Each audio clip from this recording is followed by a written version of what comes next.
오늘 말씀은 빌립보서 4장 8절입니다. 끝으로 형제들아 무엇이든지 참되며 무엇이든지 경건하며 무엇이든지 옳으며 무엇이든지 정결하며 무엇이든지 사랑받을 만하며 무엇이든지 칭찬받을 만하며 무슨 덕이 있든지 무슨 기름이 있든지 이것들을 생각하라.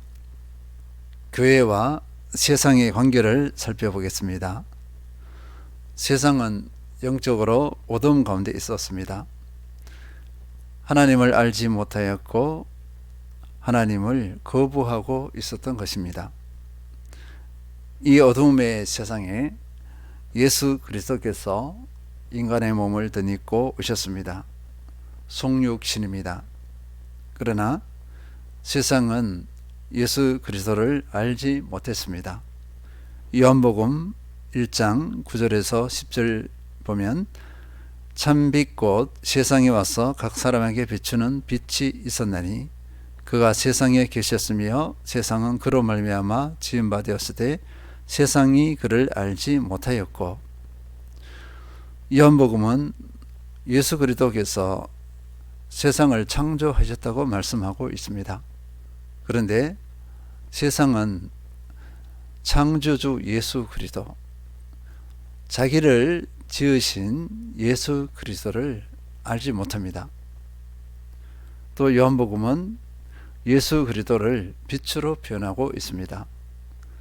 예수 그리스도는 각 사람에게 비추는 빛이십니다. 이 빛의 특성에 대해서 요한복음은 이렇게 설명하고 있습니다. 요한복음 1장 4절, 그 안에 생명이 있었으니 이 생명은 사람들의 빛이라. 빛을 생명으로 표현하고 있습니다. 생명이 사람들의 빛이라고 밝힌 것입니다.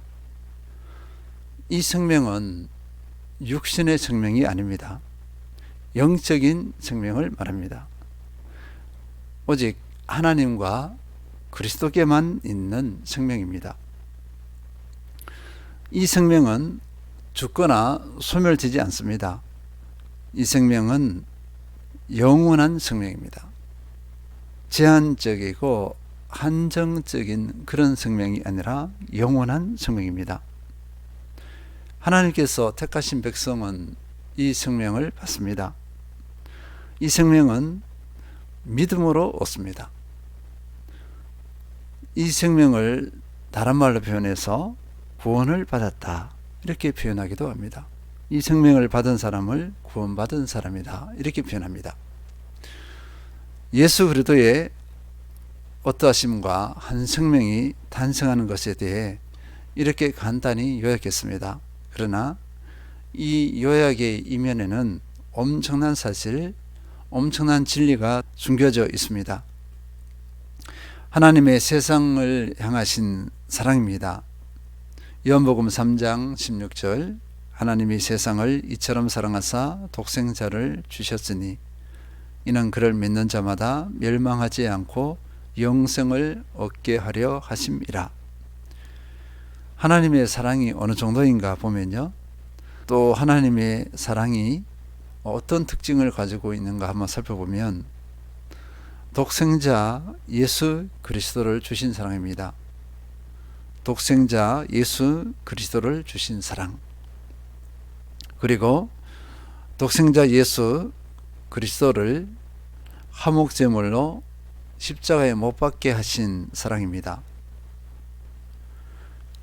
하나님께서는 그리스도 피값, 예수 그리스도를 죽게 하신 그리스도의 피값으로 교회를 세우셨습니다.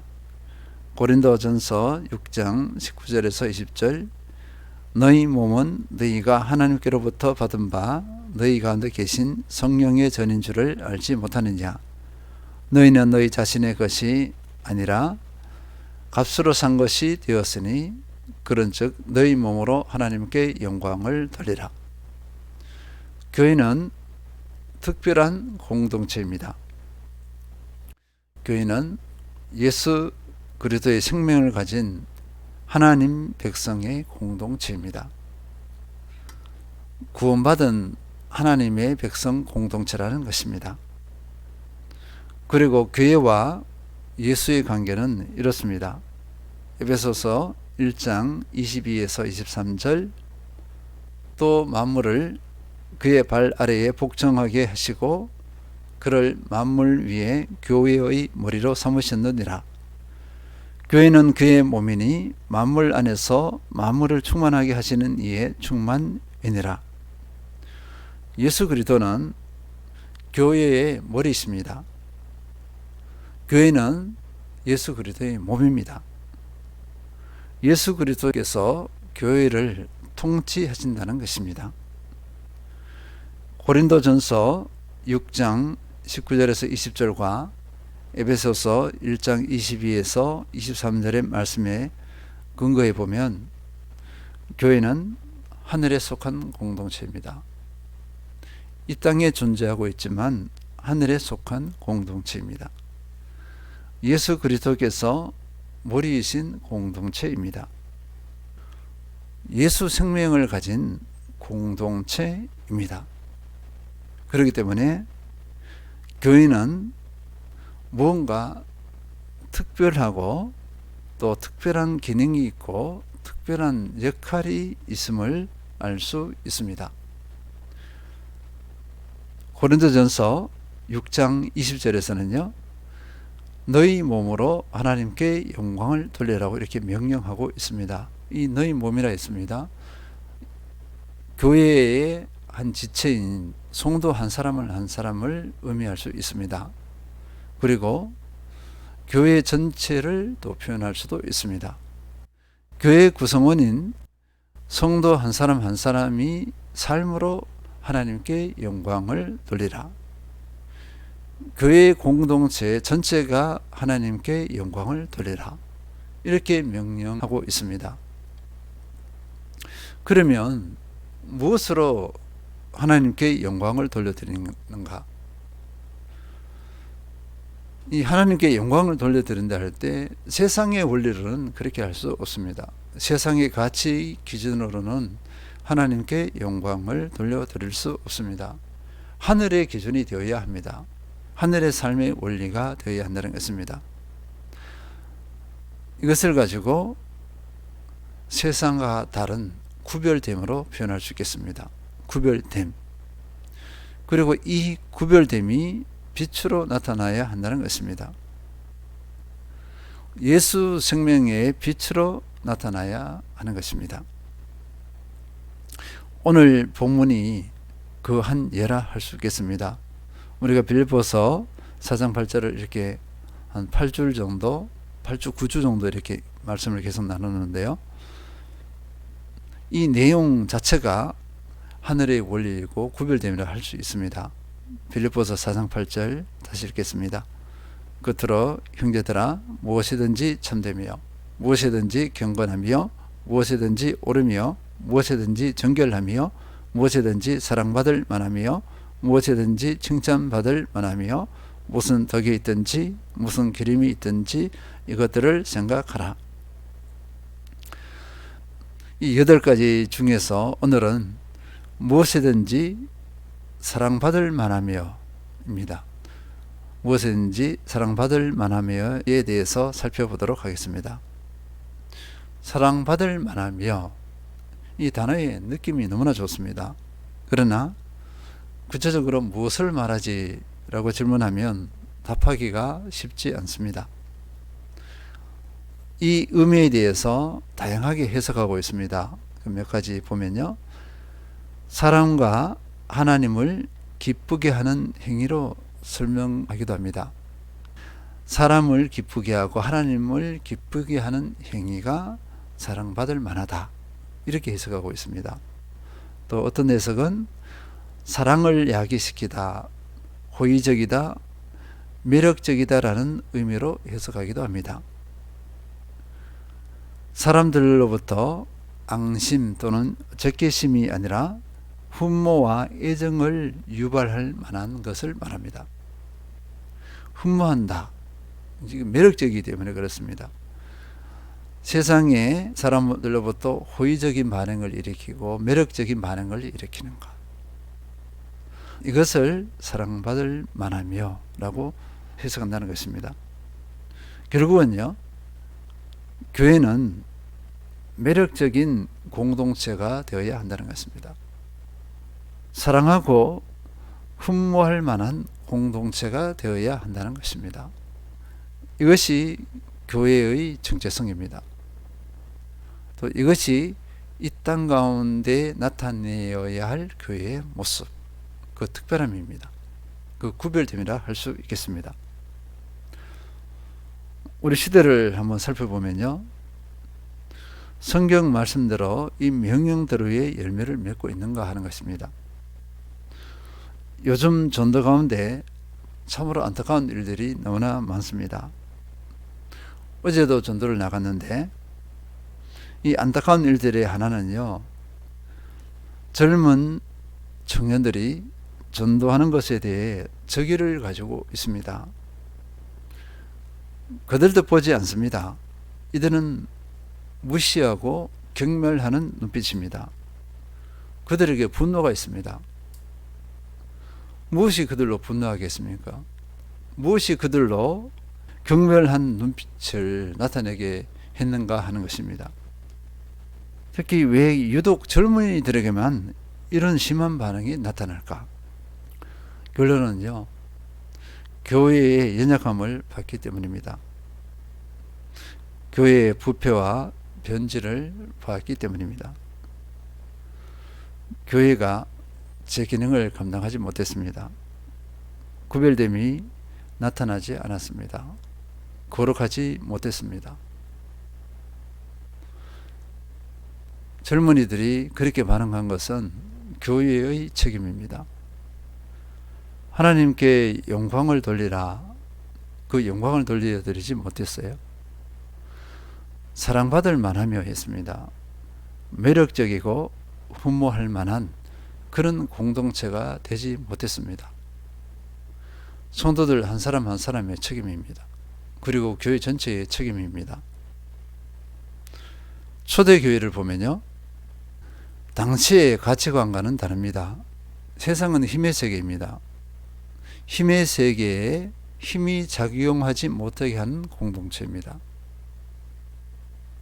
적자생존적인 그런 원리가 적용하지 못하게 하는 공동체입니다.